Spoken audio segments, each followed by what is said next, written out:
Welcome to our kitchen tale. Ngayon po, tayo ay magluluto ng Pancit Guisado. Ito po yung ating mga ingredients. 1/2 kilo pancit bihon.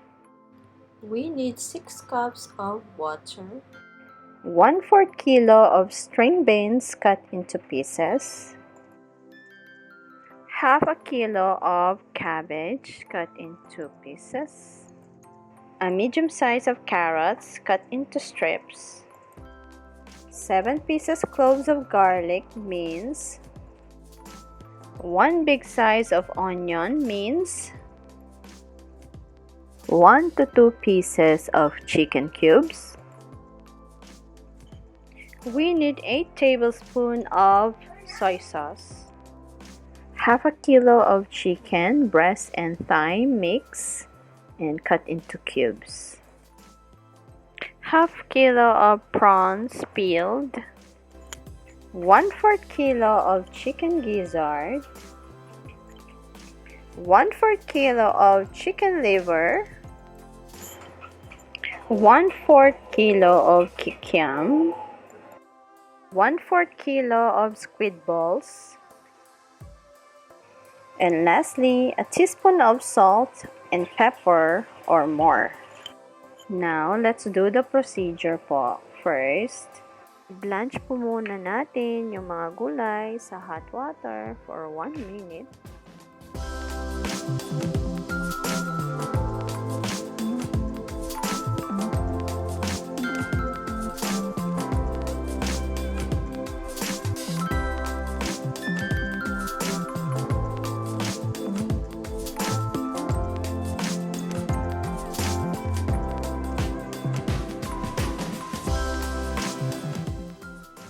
After po ng mga gulay, ngayon po isunod natin yung pagluluto ng sahog. Gagamit po tayo ng mga 1 to 2 tablespoon of oil. Lagi ko pong inuuna sa pagsosote o paggigisa ang garlic or bawang habang di pa po gaano mainit ang mantika. Ngayon po, isunod na natin yung sibuyas. Optional lang naman po ang pagkakasunod-sunod ng ating pagluluto.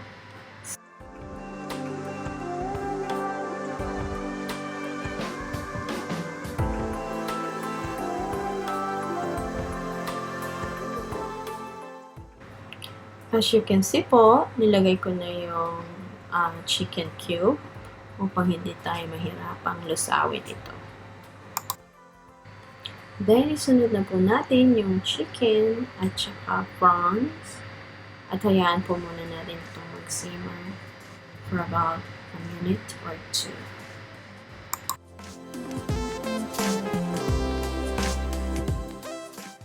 Ngayon po, isunod na natin yung chicken gizzard or balon-balunan.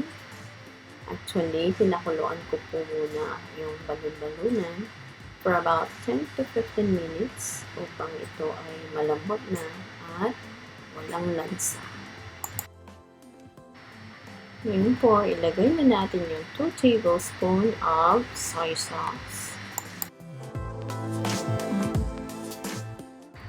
Then, sunod na po natin yung chicken liver na pinakuluan ko rin po for about 10 minutes upang mawala yung lansa.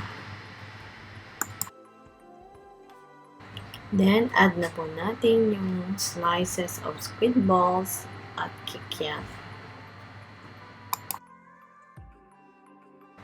Then, hayaan po muna natin maluto for about 3 minutes more.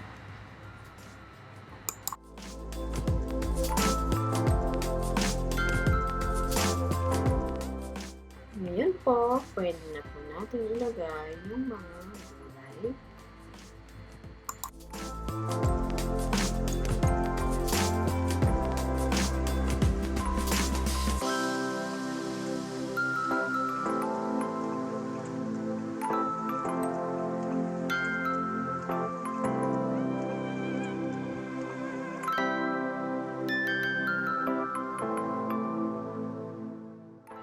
Lastly, gawin na po natin yung pagluluto ng bihon.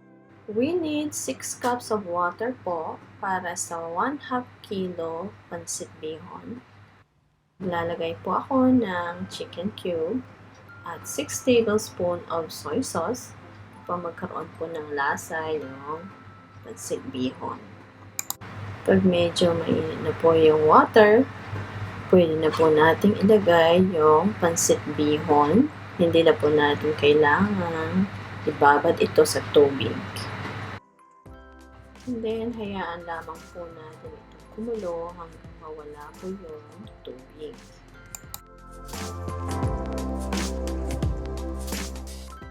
Ito na po yung bihon. Medyo wala na po siyang sabaw. Ibig sabihin po nito ay luto na siya. At pwede na po nating ilagay yung ating sahog.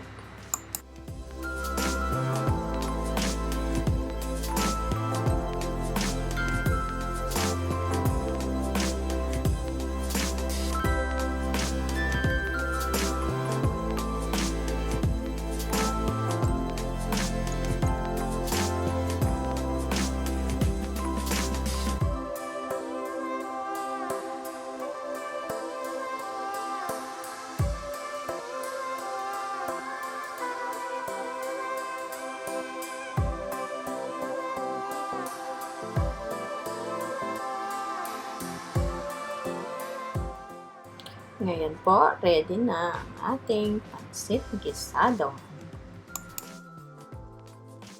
Ito na po ang ating finished product, ang pancit guisado. Thank you for watching.